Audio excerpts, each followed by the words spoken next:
नमस्ते। चलिए जरा सोचिए, एक शांत युद्ध भूमि जहां एक ऐसी बातचीत होने वाली है जो जानने और सच में महसूस करने के बीच का फर्क समझाएगी।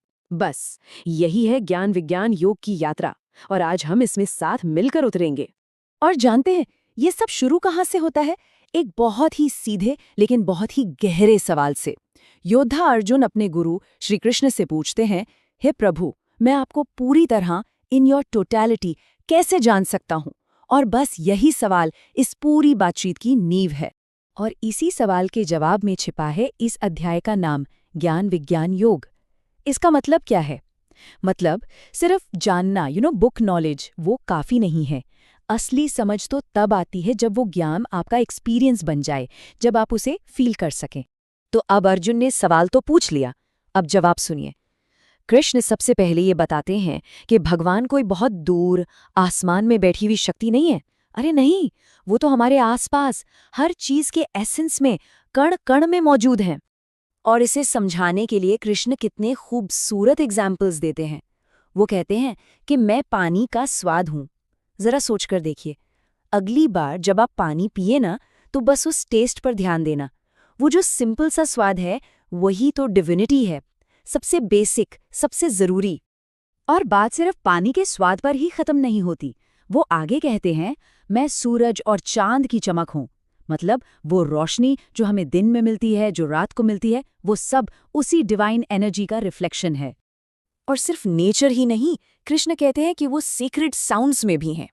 मैं वेदों का ओम हूं, वो प्राइमल साउंड जिससे माना जाता है कि पूरा यूनिवर्स बना है, वो भी वही है।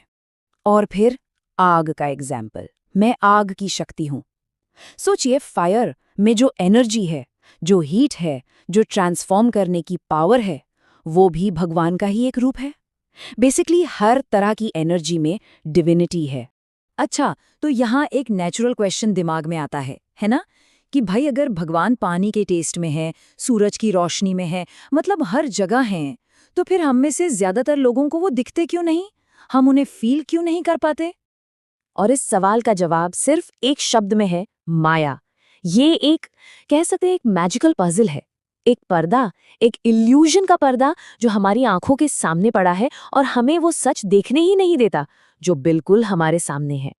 कृष्ण खुद कहते हैं, मेरी माया को पार करना, अरे बहुत मुश्किल है, ये बहुत पावरफुल इल्यूजन है। लेकिन वो एक रास्ता भी बताते हैं। कहते हैं कि जो पूरी तरह से मेरी शरण में आ जाता है, मुझ पर सरेंडर कर देता है, बस वही इस माया को पार कर सकता है। अब ये माया का कॉन्सेप्ट थोड़ा ट्रिकी है ना? इसको समझने के लिए चलिए एक मॉडर्न एनालॉजी लेते हैं, एक वीडियो गेम की। सोचिए, जब हम किसी गेम का कोई बहुत टफ लेवल पार नहीं कर पाते, तो हमें क्या चाहिए होता है? या तो सही रास्ता, या फिर एक चीट कोड। बस लाइफ में इस माया के लेवल को पार करने के लिए वही डिवाइन सपोर्ट हमारा चीट कोड है। तो सवाल ये उठता है कि आखिर कौन है वो लोग जो इस माया को पार करने की कोशिश भी कर पाते हैं? कौन है जो भगवान की तरफ मुड़ते हैं? खैर, कृष्ण बताते हैं कि ऐसे 4 तरह के लोग होते हैं। देखिए, ये 4 तरह के लोग हैं। पहले, वो जो दुखी हैं, परेशान हैं और अपने दुखों से छुटकारा पाने के लिए भगवान को याद करते हैं।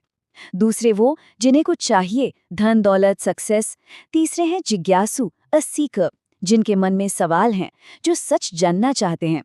और चौथे, ज्ञानी, वो जो सच को जानते हैं और सिर्फ प्यार के लिए जुड़ते हैं। और जानते हैं सबसे इंटरेस्टिंग बात क्या है? वजह कोई भी हो, ये चारों रास्ते आखिर में भगवान की तरफ ही लेकर जाते हैं। हाँ, कृष्ण ये जरूर कहते हैं कि ये चारों ही मुझे प्यारे हैं, लेकिन उन्हें सबसे ज्यादा प्रिय है ज्ञानी भक्त। अब सवाल है, ऐसा क्यों? क्योंकि ज्ञानी भक्त ना तो डर से आता है, ना लालच से। वो तो बस प्योर लव और अंडरस्टैंडिंग के साथ भगवान को याद करता है। उसकी भक्ति में कोई डील नहीं होती, कोई गिव एंड टेक नहीं होता। तो चलिए, अब तक जो भी हमने समझा है, उन सब डॉट्स को कनेक्ट करते हैं। ये पूरी जर्नी असल में है क्या? ये है नॉलेज को एक्सपीरियंस में बदलने की जर्नी। तो इस पूरे चैप्टर का कोर मैसेज क्या है? पहली बात, भगवान हर जगह हैं। दूसरी, सिर्फ जानना काफी नहीं, फील करना, एक्सपीरियंस करना जरूरी है। तीसरी, इस एक्सपीरियंस के रास्ते में जो माया का पर्दा है ना, उसे हटाने की है भक्ति। और चौथी और सबसे जरूरी बात, असली ज्ञान तभी है जब हमें हर चीज में, हर कण कण में वही भगवान नजर आने लगे। और अगर यही बात बच्चों को समझानी हो तो मैसेज बहुत सिंपल है, हर चीज में कुछ अच्छा देखो। जब हम हर चीज में अच्छाई देखने लगते हैं ना, तो असल में हम उस डिवाइन स्पार्क को ही देख रहे होते हैं। यूथ के लिए क्या मैसेज है? अपने पोटेंशियल को पहचानो। आपके अंदर जो टैलेंट है, जो एनर्जी है, वो कोई मामूली चीज नहीं है, वही तो वो डिवाइन स्पार्क है। बस उसे पहचानो और उसकी रिस्पेक्ट करो। और हमारे बड़ों के लिए, उनके लिए मैसेज है कि भक्ति और विश्वास ये लाइफ को सिंपल बना देते हैं। जिंदगी की इतनी सारी कॉम्प्लिकेशंस के बीच ये भरोसा एक एंकर की तरह काम करता है, एक सुकून देता है। तो चलिए इस बातचीत को एक आखिरी सवाल के साथ छोड़ते हैं। ये सब बातें हमने जान ली, समझ ली, पर असली सवाल तो ये है कि ये इस नॉलेज को, इस ज्ञान को एक लिविंग एक्सपीरियंस में कैसे बदला जाए। और ये वो सवाल है जिसका जवाब हम सबको अपने अंदर ही खोजना है।